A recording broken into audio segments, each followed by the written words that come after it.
I have a couple of kids that are on IEPs, and I can give them a word and they know how to tap it out. And they're using their phonics instruction, what we're learning, or what they're learning, to really be able to sound words out. And the other kids in the class are like encouraging them. And it's just amazing to see how much of a difference it's making. We've said Erin their has some- confidence has grown a ton. A couple of my students that were pretty low, one of them would start writing letters and then it would just turn into scribbles because it was just too much. And the other day I could have cried. He came up with this whole, it was 2 really, really good sentences, and he had spelled all but 3 words by himself. He spelled the word chicken. Like, he just, because he sits there and taps it out. You'll see him, sometimes they arm tap it, sometimes they finger tap it. It's kind of comical to see them all doing it, but, and then they're using the sound wall all the time, they know how to do that, but confidence has risen a lot, and we're just seeing it's nice to, when you learn about something and then do it, see that it's working.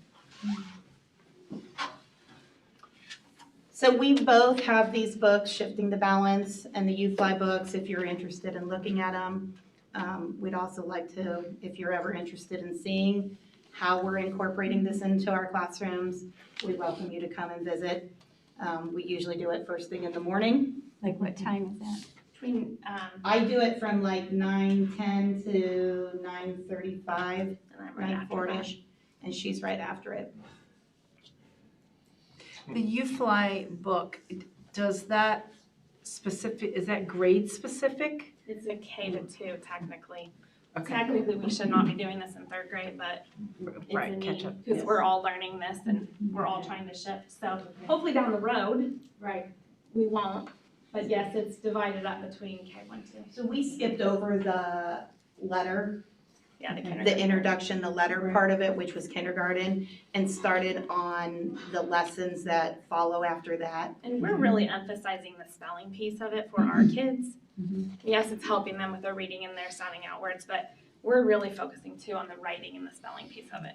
But are you seeing the connection with the comprehension as well? Not just the reading, not the verbal? Oh, yeah. Not the Yes, because they're able, comprehension. they're not spending so much time trying to figure out words that they're missing that piece. Okay. But it's a lot, I mean, you have to really, I had a kid come up the other day and he was spelling the word theft.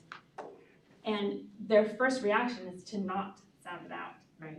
So he was trying to figure it out. And this is one of my higher readers. And I said, sound it out. And he tapped it out and he goes, oh, theft. Like, that's just not their first, it's gonna be a Their first thought retraining. isn't going to, It's gonna be retraining them too. What So, excites me is when they can read well, then they'll love reading. Yes. Exactly.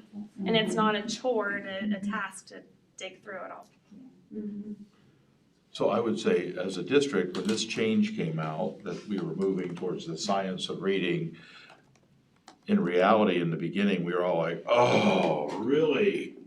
Right? I mean, I did you agree, all yeah. feel that way? right, In Mount Vernon, we've been really a reading workshop, kind of a series with guided reading, focusing more on that bottom part of that equation and less on the decoding and the phonics. And I would say every one of our buildings has kind of moved towards this shifting the balance book. And what's been interesting is just the level of interest after they've been reading them. So we have several buildings who are kind of trying some of these different types of kind of phonics, systemic things. I know as a district leadership team, we met just last week, and we have a separate committee that is just focused on district-wide dyslexia and how we incorporate this piece, whether it's going to be UFLI or Wilson Foundations, or there's a number of different ones, but systemic is the important piece of it. And where we were kind of going, ugh, before, I think we're starting to see that there might be some That's real connection. well, it's exciting to see the success already after 3-4 weeks. The parents are really excited too. We talked to a lot of parents at conferences about it, and they're But you're excited. right, the systemic part of it, and really whichever way you go, they all tend to be very similar because they're all going behind what order these things need to be in, so. And we have some targeted ESSER monies to really look at decodable books as we really figure out the direction we're going, to look at a more of a systemic phonics program that will help take us through. And then we have to be really good about training, because you're kind of figuring this out as you go, but it is exciting to hear people get excited about it. Yes, Thank very you. much Thank so. you. I'm Thank you. very grateful we're Go ahead. emphasizing phonics again, because I remember when the pendulums shifted and Yep. we stopped doing phonics. And I have parents that have told me they have readers because they learned phonics, and then when we stopped doing phonics, their kids can't spell as well. Yeah, spelling has plummeted for sure. So I'm really glad we're doing this. You had made mention of a podcast. What podcast are you? Sold a story. It will change your life. It'll change your life. Be prepared to be emotional. I cried on my way to work the other day listening to the last episode. Makes you feel about this big. But to follow up, one of the main reasons that I wanted to present this to you was there's a lot of successes coming out of it already. So that's a good thing. One thought you might enjoy hearing some success stories. But the other is knowing that, every district in the state of Ohio is going to have to be moving towards something in preparation for this upcoming year, that our teachers, not only at Columbia, but I think I can speak on behalf of Mr. Sear said this, our whole district, they're kind of in this like, now what? But they're not really content to just wait. Like they're all kind of starting to work towards some different things. So not throwing out everything that we've learned from before. So this balance between the balanced literacy and science and reading and having a structured literacy program, and Dr. Brown and Ms. Kassler are really helping to kind of lead that along with the teaching staff and trying to figure out exactly what direction we're going to go. There's a lot of great things happening that way. One thing I really, having not been an elementary teacher myself and having taught reading, I'm learning a lot along from that podcast, from going in and observing these lessons. But also, I kind of viewed like 4 different components. There's the writing, there's the reading, there's the handwriting, and there's the spelling. And I think all of this, and you'll see in the modules that the Ohio Department of Education has come out with, that they're really wanting the 18 hours for people to get training on. They put all 4 of those together. Like they're all kind of coming back together. So when the phonemic awareness, the phonics instruction is really going to improve spelling. Spelling isn't on an island by itself, that you just have to memorize this list. It's all connected. And one last story I'll say, and this is from a family member who we were with this weekend. They have a 3rd grader, happens to be in Ms. Gregory's class. And I hadn't even brought up anything about this change, this shift that we've been doing. Again, not abandoning what we've been doing, but just adding this piece in. And we got into talking about something with reading. And my sister-in-law, she ended up saying, she said, yeah, her daughter, just for some reason, who's a strong reader, but wasn't like an avid reader. She said, I don't know what's happened, but in the last 3 weeks, like, can't get her to stop reading. And I said, well, funny you should say that. Within the last 3 to 4 weeks, here is a change that's been happening. I was just in her class, and some adults may say, well, that looks like that's just boring, like to just be repeating these different things. But to students, it's not. Like it's building confidence, and I think confidence then is building more confidence, Right. which is becoming, I think, contagious for the students to, as the confidence is growing. One student in particular who would not say a word in class is now one of the most vocal, maybe 2 vocal at times,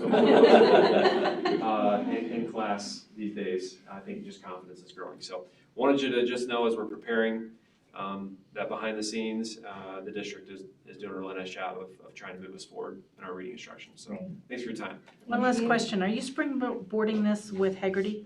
Yes, we're doing both. Because you have to have the phonemic awareness. Correct, yeah, okay. I just wanted, It's all gonna blend together before you correct, know. I know. Well, thank you. I would like to just, before we have Ella come up, I'd like to just say that really well done job by the Columbia staff. I think I shared in our board update on Friday, they had a Thanksgiving Day meal. And I know it has taken a hiatus a couple years because of, just the health kind of conditions, but Gary and I had a chance to go see the wonderful chaos. But yet it was really structured, but it was just, to see 250 kids come in that little gymnasium, all to sit down together and have a Thanksgiving meal. That just doesn't happen. So thank you to the staff and to Andrew for doing that. I'm thankful for the board, the district board as well, even though I didn't include you in that. But I mean, there was a lot of moving parts to get that to work, and afterward, we were on the day of, and Darcy Miller said, "Did you invite the board members?" I said, nope, I failed to do that. We would have come. So just so you know, Next if year. we can bring this back as a tradition, it's the Friday before Thanksgiving every year, so you're welcome to attend that, if you'd like. We enjoyed the pictures though. Yeah, thank you. Okay, what's happening at the high school? Hello, everyone. All right, to start us off, National Honor Society induction was last Tuesday, November 15th for the juniors and seniors. And their first meeting, including all the new inductees, was November 17th, last Thursday at 7:10 a.m. in the theater. And then the senior citizen luncheon was November 17th at the field house, where some of the NHS members volunteered and the orchestra performed, and then the drama club had some skits going. And then a cool thing that happened at the high school, the In the Know Club won the Ohio Cardinal Conference Championship on November 9th. That was pretty cool. And Mr. Fetters won Coach of the Year. He is the leader of that club, so that was really cool. And then Sophia Zoldak, one of our cross-country girls runners, placed 41 of 172 runners at the D1 State Cross Country Meet on November 5th. And then girls basketball had a game versus Centerburg on November 18th, and they won, I think, by 1 point.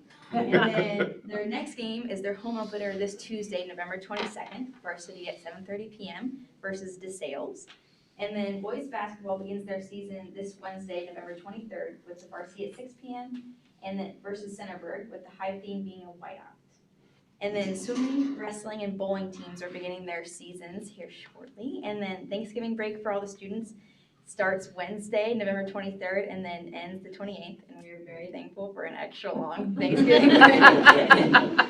And then Key Club had a blood drive November 3rd. That was earlier this month, and it was very successful, Mrs. Keaton said. And then NHS is starting their Food for the Hungry this week, and class officers for Student Gov will be collecting toys for the Toys for Tots in the next couple of weeks. So that's it. Great Thank you, report, thank you. And Ella, what was the Lots of soccer things. event that you participated in? I think 2 Sundays ago, the All-Star Meet. Yes. Yeah, I got invited, and another senior, Anna Summerfield, we played an All-Star Meet. It's like the district game. It was a Sunday morning. It was very cold, but fun. Well, congratulations. Thank you, guys. Thanks for bringing that up. Great. I think with the, we might have to bring the In the Know group in to recognize them, and maybe I can set up like a 5-question tournament. Oh. Go right against them, right? Yeah. That went downhill real fast, like, I don't know about Soccer this. minutes here. We'll be silent participants, yeah. Change the question. Can we get a minute? I was gonna say, can we have the questions ahead of time? And I don't see April, and, did you have anything, Mr. Lane? No, thank you. Okay. And there was no public participation, so I think we're, no board items for discussion. Additions, deletions. Okay, I do have one deletion to the original agenda. So there were a couple extracurricular contracts for our video announcements. As you know, every building, all 6 elementaries, middle and high, are doing video announcements. And we have some supplementals for those, but we have to kind of do some tweaking to a couple of those. So I did take those off the agenda, and we'll bring those back in December. So that is a deletion under the supplemental section of the personnel. Under superintendent's report, I have typical items of information to share. I do have a district update. I'd like to share a couple items just for your information.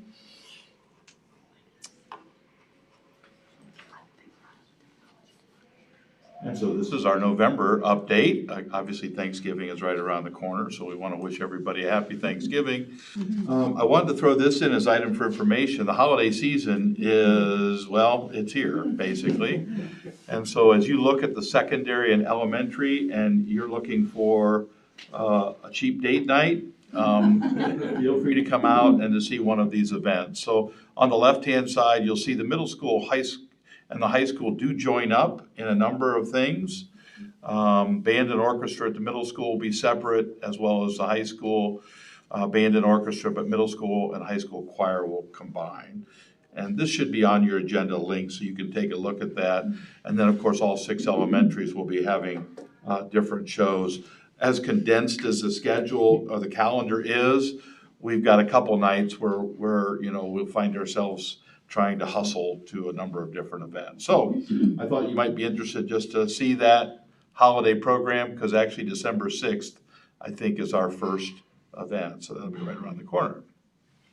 I did want to just point out in session tonight, we did have our senior citizens luncheon. It was really great to bring that back after a 2-year hiatus of that. And I really thought there might be maybe 125, but I think even our senior citizens were ready to come back. And we had close to 200 senior citizens come to that event. And I know I had a couple board members there. Thanks so much for coming. But National Honor Society, who did get inducted last week, they were hosts.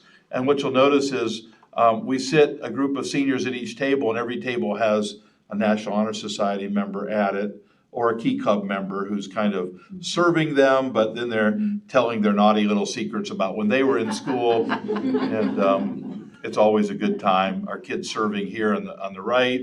A couple more pictures. We had orchestra shared. We had some of our gifted students share some poetry kind of components. I thought this was a cute picture. They came in and just had a cute picture before walking into the field house for our senior citizens luncheon. Again, we'll do that in the spring as well. In the spring, we'll probably go back to the high school. We'll go back to the auditorium. But since our seniors never really got a chance to see the field house or be a part of it, we thought it was a way to spread them out a little bit. So I wanted to bring that to your information. You have some information in front of you, and you'll get a chance to read it later, but you should all have a folder that looks very similar to this. LifeWise Academy is a group that came and talked with Gary and I last week, and it's really about the ability to allow students to leave school for religious instruction. And it, of course, it is written in federal law and it's written in Ohio law that they have the ability to do that. This is a group that is asking if we'd be willing to consider working with them in this endeavor. All that information is there for you. You can take a look at it. I found the group to be very easy to work with. They want to work with us. And really, they don't necessarily need our permission to pull students out, but their ability to want to work with us, I think, is something that we're going to work together as building principals. Right now, they're looking at first grade only for next year. And really, it's about coordinating schedules and making sure that those who want to take advantage of that opportunity, we do it in a very responsible way. You may see me come back, and I was very open with this group. Our board policy of course, follows the law, but it's very open, and we have the ability to kind of tighten it up a little bit. And right now, our board policy talks about 120 minutes, and it doesn't really break it out any time within that 120 minutes. What I'm now beginning to see districts take a look at is still allowing it to take place, but maybe taking that 120 minutes a week to 60 minutes a week, and then also maybe putting in a provision that it needs to be done outside of the core academic time frame. And so, again, that still allows us to work with this group and perhaps even embrace some of the concepts that they're looking to do. I did put up here for your review just what both federal and state law says as it relates to it. So there'll be more information coming, but I wanted to share that with you so that you are aware of that. I put this other slide, this is the last slide I put in here. So districts around the state, unfortunately, are getting these prank intruder alert calls. And so they can create a lot of havoc. And as you well know, in Licking Valley, several weeks ago, maybe over a month ago, they had that happen. And it immediately put them into a lockdown situation.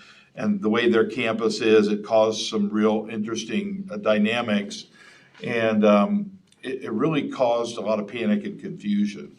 And about 4 or 5 happened on that day. We heard last week another 4 or 5 throughout the state. So we wanted to be very proactive as it relates to this.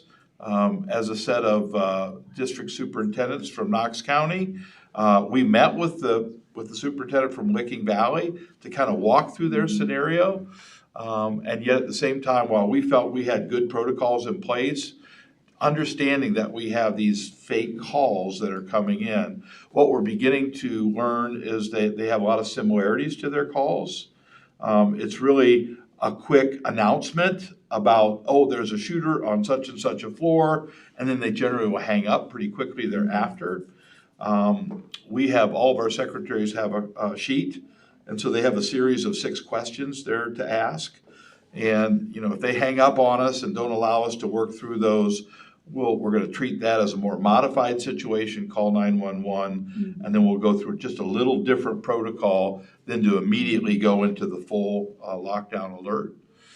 Anything that happens inside of our building, and as you all know, we have a system that any teacher can put us in lockdown. It comes along the sirens and it talks about where things are. That would certainly be handled much differently. But we are getting this, and if we would happen to get one, and I sure hope we don't, we've got a procedure we'll follow, and then we'll notify parents afterwards of what's going on. Any questions just about those couple things? I know some of them are more business kind of related type things. Anybody have any I questions? just wondered if they've had any luck in tracing any of those calls? Yeah, they have. They traced one of the calls, I think, down to Florida, and now they're beginning to be rerouted to different countries even. And some of the phone calls that have come in have had a foreign kind of an accent. And so it's gonna be really hard to kind of follow this stuff back. It's really all about inducing fear and panic. But we have to take it seriously and make sure we follow our guidelines, okay? So as we get back to the recommended items for board approval, in this section, I have just a couple for tonight. We have home and community school students participating in athletics. You see someone there. And then item 2, which is one that we talked about on numerous occasions. This is a resolution authorizing membership to the Licking County League.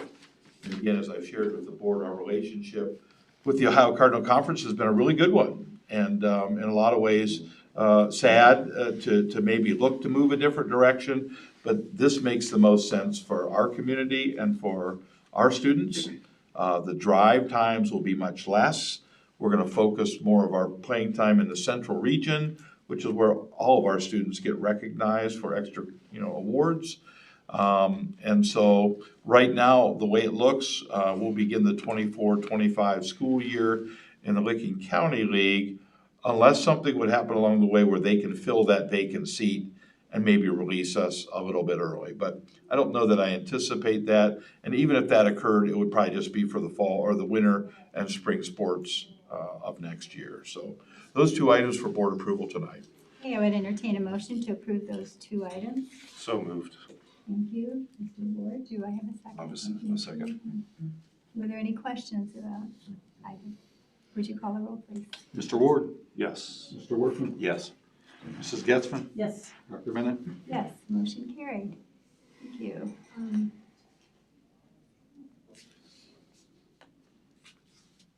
I thought I would depart from the success for this evening. And by the way, you are welcome to leave if you, since you're finished presenting. And Hardworking teacher. If you wanna go, you can go. You're welcome to stay, but you're welcome. Thank you. as well.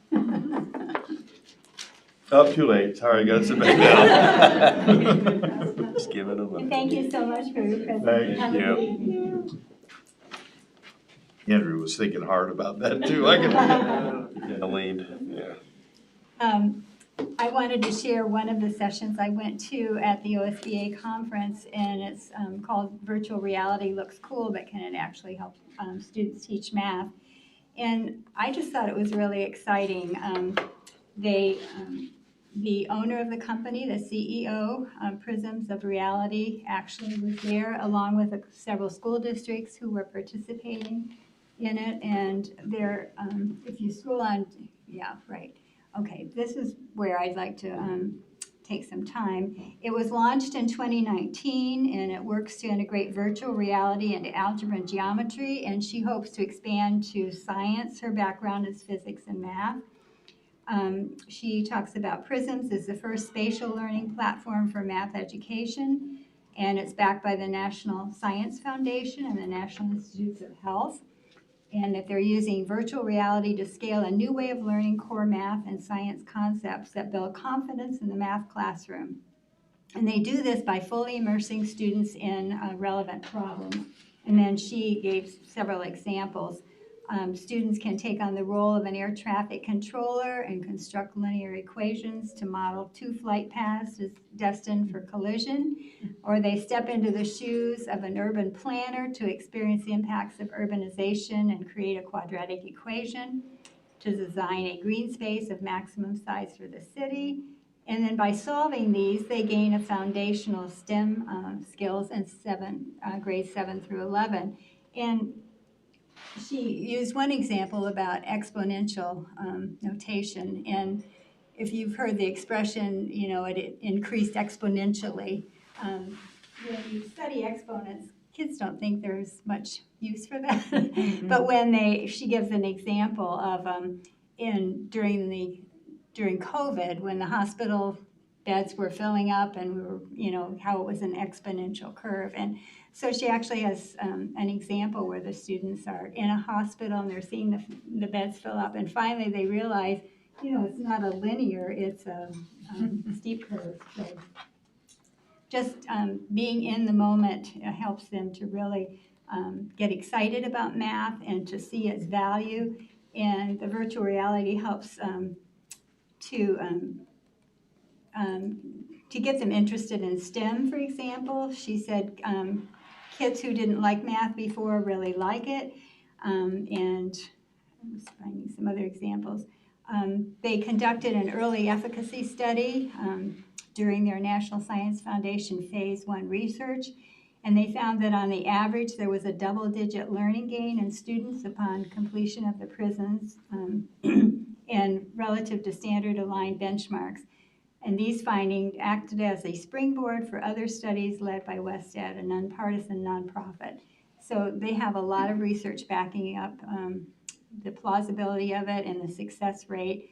And that teachers were so excited and presenting about it and saying how the kids come in so excited, you know, and want to get started right away, and that the parents are happy because the kids love math. And kids that were really struggling before, now they get the concepts because it makes sense to them to have these experiences. And she points out that two things that are necessary for math are spatial reasoning and being able to develop abstract, you know, to think abstract concepts, and that this enables both of those things to happen. So I was just really excited about it. It costs $12 per person per year for the software, and then the headsets. I don't know if we have any Oculus. She said you could use Oculus headsets. If we have some of those, they can be used. But otherwise, they're about $500 a piece. And when this started in 2021, if we had done that a year earlier in September, they were giving away free headsets for those who started the program, classroom sets. And it's not for every day, it's like 2 days of the week. And teachers can share the headsets, so they would be like on a cart, like we used to share Chromebooks. And you also need a charging station. So there would be an upfront cost and then an ongoing cost with the software. But she pointed out the Escher funds would cover that because it's helping to close gaps in learning in math. And so I just thought it was really exciting. And there were, like I said, principals there and teachers that were saying this works in our district and we love it. And she was there and saying how they're expanding the curriculum as well. So I wanted to share that. But any questions? Thanks for sharing that. It doesn't surprise me at all, because when students are more engaged in their learning, and virtual reality is an engaging platform, kind of goes right along with our Quad D learning that we've shared, where students are doing the work and doing the thinking, then you're going to get greater gains than just the teacher doing all the work. So thank you for sharing. We have a number of items recommended for board approval in this section tonight. They're both trips. National FFA Convention to Indianapolis, Indiana. We'll be going out Or actually, this was, this one went out. So this is another hindsight one that unfortunately we weren't given in a timely manner. But the Belize trip, we brought these back to you after doing some good work on this. Thank you, Jeff, and for those who said, let's just make sure we're in the right place. And we did find a nice middle ground where we could protect the district, but also support these kinds of trips. And so that's why you have the Belize trip in the spring break of 2024. And you also have a trip to Scotland and England in the summer of '24. So those 3 items for your approval tonight. Okay, I would entertain a motion to approve those 3 items. So moved. Thank you, Mr. Ward. Do I have a second? I'll second that. Thank you, Mrs. Getzmann. Were there any questions? The trips sound really exciting. I know they're great for our kids, and I'm glad that we're. And if you'll call the roll, please. Mr. Ward. Yes. Mrs. Getzmann. Yes. Mr. Workman. Yes. Dr. Bennett. Yes, motion carried. Thank you. And Mr. Hankins, you're up. All right. We can go quickly into the financial report, just so the board can lay eyes on it. I'd really like to spend most of my time other places tonight, but, so just page 3 is just the normal report you are used to seeing. Nothing stood out to me in this report, fairly typical. We'll start adjusting the projections in the middle after the board approves the forecast, and we'll change some of the percentages, but that'll help us as we finish this upcoming year, fiscal year, I should say. So if there's no questions on that, I will move on to a appropriation modification, and this is a big one. When I talked during the board preview about this, this is just me honestly not wanting to come back constantly for this fund. So my initial estimate was too low, and I realized that because federal grants, as you guys know, we spend the money and then we get reimbursed. We were way in the hole when I made my initial estimate for what we would spend this year. We've been reimbursed, so that's fine, but that's just money that I feel like I keep coming back to the board to appropriate more money in ESSER, and I'd kind of like to do it in one fell swoop, and I doubt we're gonna spend that kind of money, but we've got a roof project coming up and stuff, so I'm just asking that you approve appropriations for our ESSER funding. And if there's no questions on that, I'll spend time on the forecast. We'll start on page 3. I'm gonna resist the urge to stand up. I tend to do that on these. You can keep scrolling, Bill, if you don't mind. There you go. See the cash balance. The column, and that should be the last one mentioning colors, but the first column there is the closed fiscal year. That's 2022.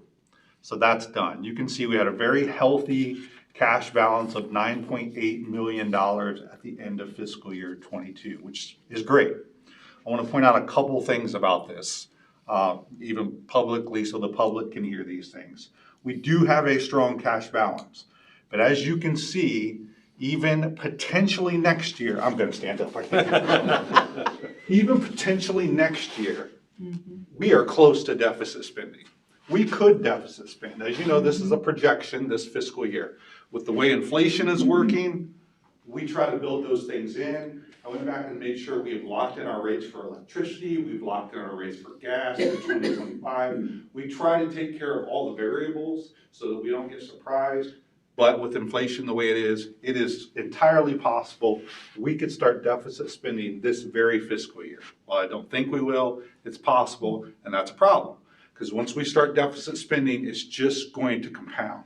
We have been using ESSER funds to offset some of our salary and other expenses, which has allowed us to build this.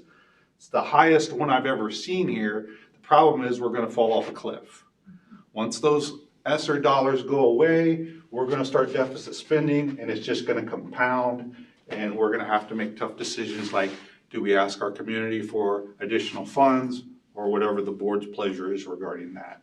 But I did want to make those points. While we're sitting on a very strong cash balance, we could be deficit spending soon, and you say, well, how does that happen? Mr. Sheeter, if you're willing to scroll up, the other way, I'm sorry. You see our expenditures, scroll down, I'm sorry.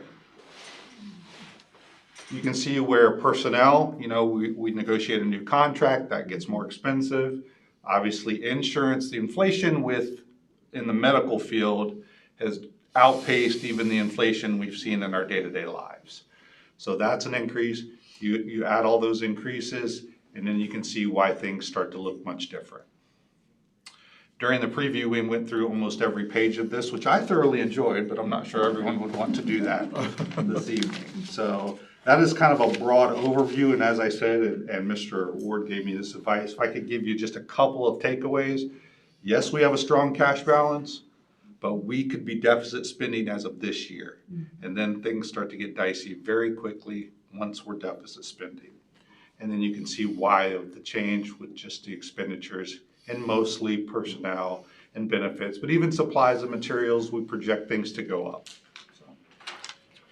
I think it's important to note here, this is the year we're talking about, and so, when you have a $9 million carryover and you potentially deficit spend by $93,000, it doesn't seem as big, and that's why you have a savings. I mean, that's why you work at that. Obviously, this is a little bit more, and this will be the following year. Then this will be, year 24, 25. The reality is, once we get into here, I think as a board, we'll need to consider what our options are as it relates to new money. We haven't asked for new money now in 10 years. It will be closer to 12 years by the time this takes place. And yet you can look at the big difference between this year and this year. And that's 23, 24, or 24, 25, correct? 24, 25. And Right. if you could hold your cursor, go over one to that year you're talking about, Yeah. that would terrify me. Because the way school funding works and the timing of when our taxes come in December and January, I would be terrified of how we would make payroll. We would have to potentially shift some money around, because, as you know, we always ask for tax advances, but they start running out November, December, January, and we ask for them again, and they typically start rolling in February, but there would be 3 months there I would be very nervous. I think the other, and maybe you were gonna mention it, so if I'm stealing your thunder, I don't mean to do that, but Gary has always conservatively done the forecast. This does not see the fair school funding plan added in. So we don't know what the governor's budget will be in February of this year. February 1st could come out and he may say, you know what, we're gonna fund the second phase of the fair school funding plan. This looks a lot different then. I mean, we're still gonna have to be thinking at some time, to perhaps go out to the voters at some point, but again, this is kind of taking worst case scenario. And to Tim's point, some of you are all, I wish they'd take these lines all the way for, here's 25, 26, 27. So if you kind of follow this 25 column down, this is probably that area where we need to be thinking, okay, what is our next step? We'll know what the biennial budget looks like. We really thought about having a special board work session in February to really kind of begin to map some of this stuff out. Right. That'd be after the governor's It'll budget. be after the governor's budget. I do have a question. I don't like to ask questions, so we have a motion on the floor, but for 4.300, where it has other objects, those numbers are quite large, and I wondered what that covers, since it's not, That is going to be, let me look at my notes. Can't ask pointed questions like that. usually I try to ask those. Other objects is typically gonna be everything from BWC, things along those lines. I would have to dig to give you more information on that. I don't wanna It hold. was just such a large amount that I thought, I wondered what it stood for, so. Yeah, well, you're talking $3 million, that's, those are lots of others. Right. Yeah, And I just wondered what that covered. It's interesting too, when you think about, the cash balances, the $9-10 million balances, in your budget, you're spending $3.5 million a month. No, I agree. You could tear into that pretty quickly, so it's all kind of relative. That's why we wanna be really careful. We've got some neighbors just to our east who have a healthier carryover balance than we have. And, we wanna be mindful of that. I wanted to ask also on your, on your budget ahead of this one, the previous slides, where you had the ESSER fund and your appropriation. Oh, yeah. The total was like 11.6 million. We've really gotten that much ESSER money? Through all three. Yeah. Oh my goodness. Because I was thinking it was more like 7 or 8. No, there's been 3 different issuances of that. That was for So maybe I two. didn't add in the third one. Now, all 3 have been added together. Wow. That definitely has allowed us to do some of those bigger projects as well as some of the things moving us on now. Okay, Want to do the vedette thing? talk about your donations. Sure. Yeah. Oh, you're gonna make me say that word. Oh, my goodness. We had a $25 donation from the Cirrhosis Women's Club. Cirrhosis Women's Club to the Vedette. We appreciate that donation to the Vedette from the Cirrhosis Women's Club. Thank you very much. And I appreciate that, Bill. Yep. The reason Gary's laughing at that is at our directors meeting every Monday morning, I had shared that I was going to speak to the Cirrhosis Club. And Pam looked at me and she said, "No, Bill, it's not the Cirrhosis Club. It's probably the Seroptimus Club." I go, "Well, I'm just telling you what they," and I did go to that meeting.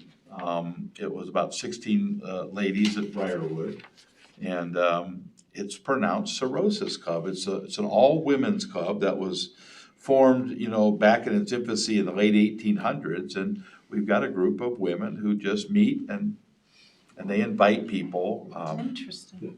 That donation there was, they wanted to be nice and offer me $25 to come and speak to them. I said, I can't do that, but we can donate it. Would you like to donate it somewhere? And so they donated to the Vedette Club. I would entertain a motion then to approve those items, fiscal services items, that's right. So moved. Thank you, Mr. Ward. Thank you, Mr. Ward. Are there any other questions? Thank you, Gary. Yes, thank you. Then, would you call the roll, please? Mr. Workman, Yes. Mr. Ward, Yes. Mrs. Getzmann, Yes. Dr. Bennett. Yes, motion carried, thank you. And we're sorry that Mary isn't here with the meeting this year. Yeah, I would share for Mary just a little bit. First of all, Mary regrets not being able to be here. I was remiss to say early on about our condolences as a board. To that meeting. And we probably would have mentioned it at the end, but Mary Lou and Bruce Jacqueline, who have been, teachers in our district for a long time. Unfortunately, their son had passed away, and Mary was really close to the family, so she went down to that funeral, and it just took a lot out of her. Or she would be here, and this information, she gets very passionate about these bills and legislative things, so I'm sure Mary's watching online, and so Mary, we wish you the best, but I think she would want me to point out to you something that just came on the table.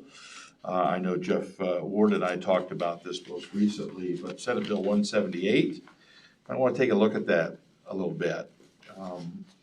Senate Bill 158, right now in lame duck session, looks like it could certainly pass. And what it really does is it kind of takes away the authority of the Ohio School Board.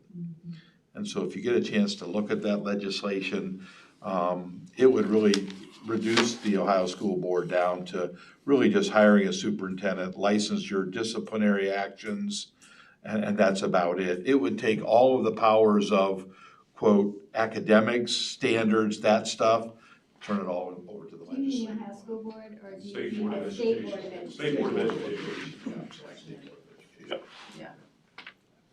So you might want to take a look at that one and keep your eyes affixed on that. All right. We have a number of items recommended for board approval tonight. Facility requests. You're seeing a lot of gymnasium requests right here for Junior Jackets basketball. Giving Hope Charity will be using the middle school cafeteria on December 17th. Really will enjoy sharing with you an update about them, maybe next time. they're up to giving well over 30 scholarships for families in need during that time. So those items for your board approval tonight. Okay, I would entertain a motion to approve the facilities request. So moved. I'll second that. Thank you, Mrs. Getzmann. And were there any questions?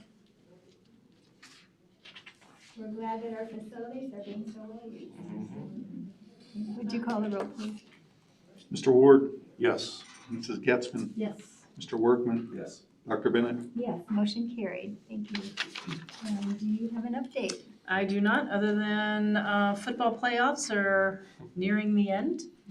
I'm sorry that Danville lost a stinger on Saturday night, so that was my heart with blood for them, that's for sure.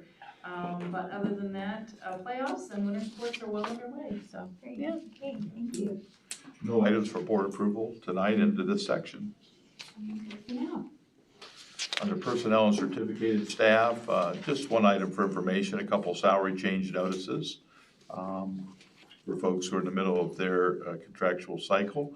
Item B are items recommended for board approval. You have some employment items there. Resignation of track coach, number of substitute teachers, home instructors. You're also seeing supplemental contracts, and you'll notice a lot of resident educator contracts here. We've had a little bit of a shift in who's kind of helping operate that. ESC, Mount Vernon, and we've kind of gone back and forth. So not all of these folks necessarily will be being a resident educator for a specific person this year, but we're making sure that list is up to date. So primarily, that's what you're looking at there. And then we have an extracurricular contract for our indoor track, because we have, obviously blessed with the facility we have. We did have one indoor track person who's not an employee of the district, and then several volunteers in this section. I would entertain a motion to approve those certificated license staff. So moved. Mr. Workman, do I have a second? I'll second. Playing tag team here. Were there any questions? Would you call the roll, please?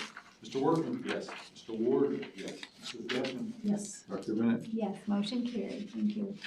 And classified staff. And classified staff, no items for information at this time. Number of items for board approval. Employment of a new mechanic, which we're glad to get in our shop. He started today. A couple 2-year contracts, substitute employment, and one retirement for your consideration tonight. Okay, I would entertain a motion to approve those items as well. So moved. I'll Thank you, second. Mrs. Getzmann. Thank you, Mr. Ward. Second. And were there any questions? Hearing none, would you call the roll, please? Mrs. Getzmann, Yes. Mr. Ward, Yes. Mr. Workman, Yes. Dr. Bennett. Yes, motion carried. And we're at the point of board comments. And Mr. Ward, would you like to? Well, since Mr. Thompson decided to stay late, I wanted to commend he and his team for the presentation tonight. The focus on the academic pursuits and means a lot. And, and what I was really hearing you say was success breeds success with the kids.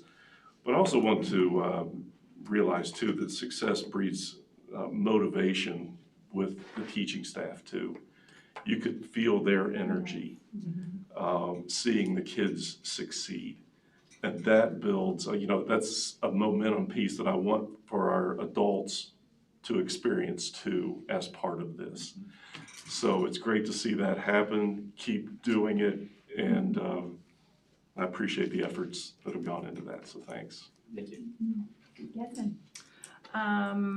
I will echo off of what Mr. Ward said. I'm already going next week to Columbia, so I will get to see it in action. So I'm excited for that, selfishly. But no, I just, all of our fall stuff has ended, and I know there's lots of kids involved in winter activities, not only sports, but extracurricular clubs, drama, etc. So it's just nice that we are able to offer an extension of our kids' academics and it just completes the child as a whole. So it's always fun when we go into a new season, and there's new events that are happening. So I'm excited, and I can't wait for all the holiday events. That's always a fun time.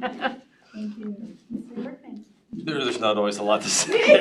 You know, you're there first, you're left. But also, thank you, Mr. Thompson. That to echo what Jeff said is that when the teachers are excited, you can tell they're going to do a good job, and they were very excited with what they were doing. And I'm sure that goes to the students. And so, great things that you all are doing there. So, just like to also just wish everyone a happy Thanksgiving. Stay safe. Yeah. I'd just like to also thank you for presenting, and I was so pleased with our report card being so positive, and I'm thinking this is gonna help the report card as well, because kids will continue to succeed, and that's what we want. Our students are our focus, and to see the teachers excited is exciting for us too. So thank you so much for leading the way. And I guess the other thing, I wanted to thank Mr. Cedar for the Senior Citizens Luncheon. He always does such a great job for those of you who weren't there. And that's just, you're a star at that, so. Well, thank you. And I know a lot of people really enjoyed it, and we had some friends with us that had never gone before, and they said how much they learned about the schools, that they were really impressed, so. And I'd also like to point out about East School. I'm just so proud of them for being recognized as, was it 36th or 34th out of the state, out of the top 50 elementary schools, so that's just awesome. So we have a lot to be proud of in our district, and I'd also like to wish everyone a happy Thanksgiving, and again to acknowledge our condolences as a board to the Jacqueline family. So, and we do need to go into executive session, but I'd like to thank all of you for coming this evening, and hope you have a very happy Thanksgiving. And I would entertain a motion to go into executive session for the purpose of personnel. I will entertain that motion. I'll second. Okay, and if you call the roll. Mrs. Getzmann, Yes. Mr. Ward, Yes. Mr. Workman, Yes. Dr. Bennett. Yes, motion carried, and there will be no action taken after this session.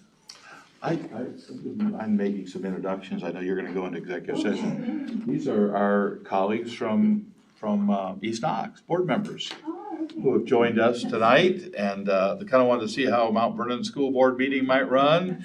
And of course, we all do it kind of uniquely different, but I don't know if you had any questions for them before we go into executive session?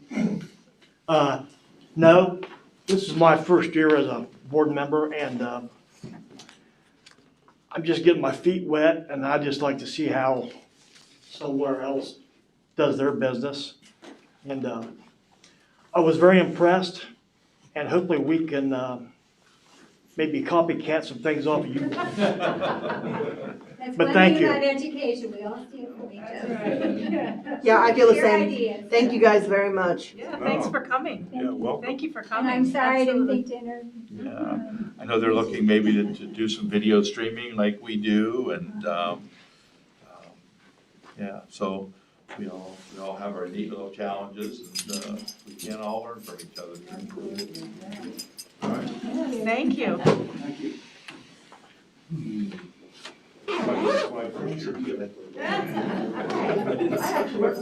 do? Back there, how are you? Good. Good. I looked at it.